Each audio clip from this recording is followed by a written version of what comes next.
Hagamos un trato, compañera. Usted sabe puede contar conmigo, no hasta 2 o hasta 10, sino contar conmigo. Si alguna vez advierte que la miro a los ojos y una veta de amor reconoce en los míos, no alerte sus fusiles, ni piense que delirio, a pesar de la veta, o tal vez porque existe, usted puede contar conmigo. Si otras veces me encuentra huraño sin motivo, no piense que flojera, igual puede contar conmigo. Pero hagamos un trato. Yo quisiera contar con usted. Es tan lindo saber que usted existe. Uno se siente vivo. Y cuando digo esto, quiero decir contar, aunque sea hasta 2, aunque sea hasta 5. No ya para que acuda presurosa en mi auxilio, sino para saber a ciencia cierta que usted sabe que puede contar conmigo. Hola, bienvenidos a esta nueva sesión. Mi nombre es Mónica Velázquez. En esta ocasión vamos a discutir acerca de los textos poéticos. Lo que leí al principio es un poema de Mario Benedetti. El día de hoy vamos a hablar sobre los textos poéticos, cuáles son y su estructura, así como las figuras literarias que podemos encontrar en ellos. Pero antes de entrar de lleno al tema, me gustaría invitarlos a jugar un juego. Esta actividad se llama Piccionario Poético. Ahorita les explico de qué trata. Vamos a dividir la clase en 2 grupos. Cada equipo selecciona a un representante para que sea el encargado de ilustrar la palabra faltante del poema. Cada equipo tiene 40 segundos para adivinar el mayor número de palabras. Quien adivine más palabras en el menor tiempo es el ganador. Esto podría cambiar, podemos dejar más tiempo, pero siempre gana el que logra adivinar más palabras en la menor cantidad de tiempo. Entonces, acá tenemos un poema de Gabriela Mistral. Como notarán, hay palabras que faltan del poema. Una vez el equipo seleccione a la persona encargada de dibujar, yo le voy a escribir o le voy a decir las palabras faltantes para que esta persona lo dibuje en este apartado de acá y ustedes logren adivinar. Una vez completado el poema, vamos a pasar a analizarlo. Este fragmento es de Gabriela Mistral y dice: te espero sin plazo ni tiempo. No temas noche, neblina ni aguacero. Acude con sendero o sin sendero. Llámame a donde tú eres, alma mía, y marcha recto hacia mí, compañero. Una de las cosas que tal vez podemos notar de primera instancia es la rima. Tenemos la palabra tiempo, aguacero, sendero y un poco compañero. El último verso, el único verso que no rima es llámame a donde tú eres, alma mía. Pero todos los demás tienen esa rima. Si lo analizamos un poco más, podemos sentir ese deseo tal vez de la autora de expresar que no importa los sucesos, no importa el tiempo, ella siempre va a estar al pendiente de esta persona, siempre va a estar esperando, no importa cuánto tarde. Aquí tenemos el otro poema, es de Alejandra Pizarnik, y seguimos la misma dinámica. Hay palabras faltantes, yo me encargo de mandar las palabras faltantes al encargado de dibujarlo y completamos el poema. El poema terminaría así: no sé si pájaro o jaula, mano asesina o joven muerta jadeando en la gran garganta oscura o silenciosa, pero tal vez oral como una fuente, tal vez juglar o princesa en la torre más alta. Este fragmento es totalmente distinto al de Gabriela Mistral del inicio. Lo notamos un poco más, tiene palabras un poco más fuertes, podríamos decir, como asesina, muerta, jadeando, garganta oscura, es como más desesperado. Después de esta actividad, vamos a entrar de una vez al tema del día de hoy, que son los textos poéticos. Entonces, aquí está. Seguramente han conocido los textos poéticos o han leído alguno en algún momento de su vida, pero aquí vamos a aclarar a qué se refiere con un texto poético o qué es un texto poético. Eh, bueno, un texto poético es aquel que apela a diversos recursos estilísticos para transmitir emociones y sentimientos. Por lo tanto, es subjetivo. Al contrario de los textos narrativos, en donde el autor nos presenta situaciones o eventos haciendo uso de diálogos o descripciones, en los textos narrativos, todo lo que el autor nos lo presenta, o la mayoría, la mayor parte, debe ser claro. No debe haber confusiones y trata de escribir lo más sencillo posible para que se comprendan las situaciones o los eventos que él quiere narrar. Con un texto poético no es así. En un texto poético el autor se encarga o de como elaborar este texto a base de palabras muy bien pensadas, palabras bonitas que se entretejen para darnos a entender un mensaje. Lo más habitual es que el texto poético esté escrito en verso y recibe el nombre de poema. Los textos poéticos se destacan por la inclusión de elementos de valor simbólico y de imágenes literarias. De esta forma, el lector debe tener una actitud activa para decodificar el mensaje. Como mencionábamos al principio, al ser subjetivo, las palabras no significan lo que quieren significar. Las palabras están unidas muchas veces para darnos a entender un mensaje distinto, como un mensaje secreto. Y por lo tanto, nosotros como lectores debemos poner especial atención cuando leemos un poema. Debemos tratar de como unir esas piezas que el autor nos da para poder crear esa imagen en nuestra cabeza o poder sentir ese, esa emoción que quería transmitir. Vamos a hacer una distinción de una vez de poesía o poema. La poesía se refiere al género literario. Está escrito en verso o prosa y se caracteriza por expresar ideas, sentimientos e historias de un modo estético y bello, mientras que el poema se refiere a la composición poética.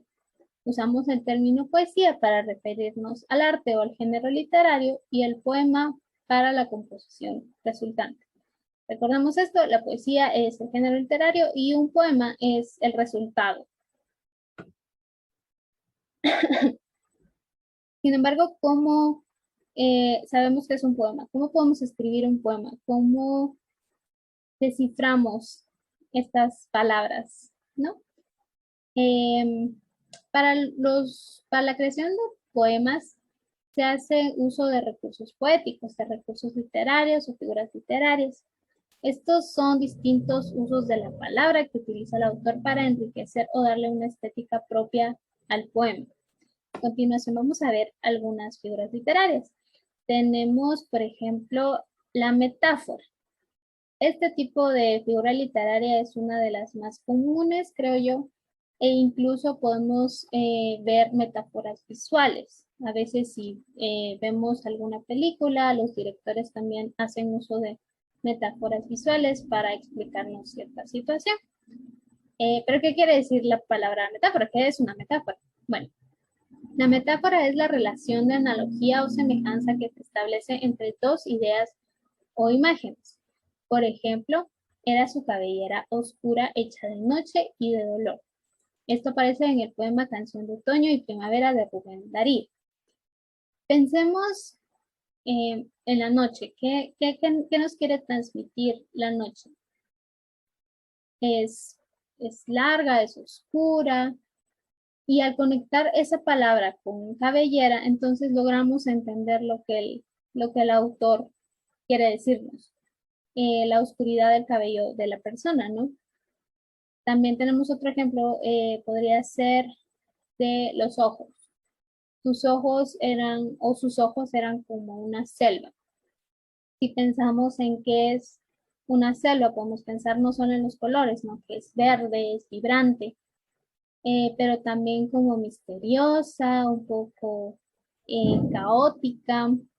Entonces, la unión de estas dos palabras que separadas tienen significados completamente distintos y cuando se unen tienen como esta relación, tiene sentido. Si lo analizas, tiene sentido o logras entender qué es lo que quiere decir la metáfora o la combinación de ambas palabras.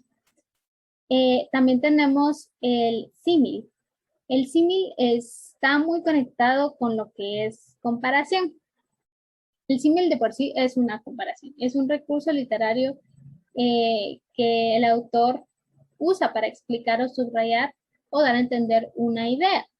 El símil es una comparación que establece igualdad. Si el símil no es igualitario, es simplemente una comparación de superioridad o de inferioridad.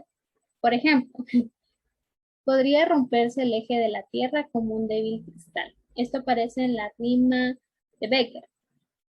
Cuando nos dice como un débil cristal, esta comparación no es superior ni inferior.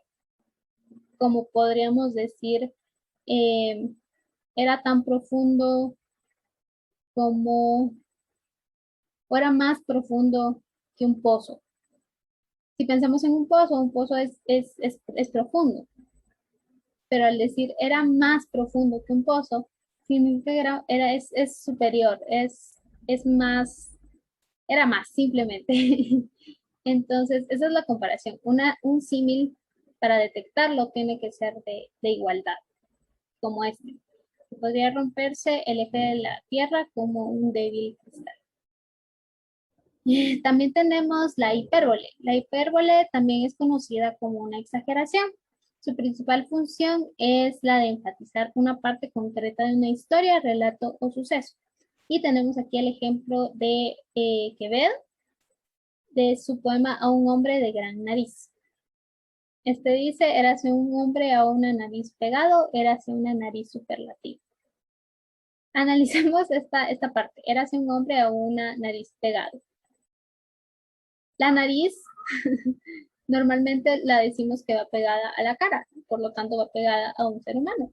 Cuando Quevedo quiso decir un hombre a una nariz pegado, nos da esta idea de que la nariz es grandísima, es superior a la idea de un hombre. Este fragmento o este pedacito es parte del poema, de muchos poemas que Quevedo hacía uso para burlarse un poco de Góngora. Si leemos las obras de Góngora y Quevedo, existen estas ciertas como juegos de palabras también en donde ambos se insultaban, eran una especie de rivales, rivales intelectuales. También tenemos aquí la antítesis. La antítesis es un contraste opuesto en tanto que es la oposición de dos oraciones, palabras que difieren en significado o son completamente contrarias. Esta figura retórica contrapone o contrasta dos términos. Eso es la contraposición de dos términos. Por ejemplo, es tan corto el amor y tan largo el olvido. La contraposición de términos aquí es corto y largo. Este poema es de Pablo Neruda. Tenemos también la alegoría. La alegoría es la representación de una idea o concepto a través de formas que pueden ser humanas, animales u objetos a los que les atribuimos un significado. Por ejemplo, la primavera. Cuando pensamos o cuando decimos que está en la primavera de su vida, es un ejemplo que simboliza juventud o algo precioso o como en el mejor momento, porque eso es lo que simboliza la primavera, si lo pensamos, como que todo florece, todo es verde, todo es hermoso y vibrante. También, por último, tenemos la ironía. La ironía es la función principal de la función principal de la ironía es la de dar a entender al receptor algo muy distinto o totalmente opuesto de lo que se dice. Aquí tenemos otro ejemplo de Quevedo que dice, comieron una comida eterna sin principio ni fin. Este fragmento está en la vida del Buscón y prácticamente significa que no comieron nada. Comieron una comida eterna, sin principio ni fin. Nunca empezó la comida, nunca comieron nada. Como tarea en casa, vamos a trabajar una investigación. Necesito, o me gustaría que investigaran más figuras literarias y que lograran como recolectarlas en un mapa conceptual. También vamos a trabajar la grabación de un video. Me gustaría que recitaran un texto poético, un poema. Pueden utilizar el mismo poema de Mario Benedetti que yo utilicé al principio, eh, pero también pueden buscar cualquier otro poema con, sí, no importa el poema. Aquí hay un video de referencia, pueden verlo, si no estoy mal, es de Pablo Neruda y pueden tomar inspiración de este video, pueden hacer lo mismo que hace ella. Ella recolecta, bueno, la persona que hizo este video recolecta imágenes, las edita todas en un video y solo recita el poema. Ustedes pueden hacer lo mismo o pueden poner un fondo, una imagen, pueden poner también un video que ustedes hayan tomado, una foto que ustedes hayan tomado, lo que quieran. Sin embargo, sí es importante que sea su voz recitando el poema. Tienen que usar como el timbre adecuado para recitarlo, ¿no? No es lo mismo leer una noticia que leer un poema. Entonces, recuerden guardar sus trabajos en su portafolio, les va a servir muy pronto. Y eso es todo. Espero que hayan aprendido algo. No se les olvide compartir lo que aprendieron con alguien y nos vemos en la siguiente sesión. Adiós.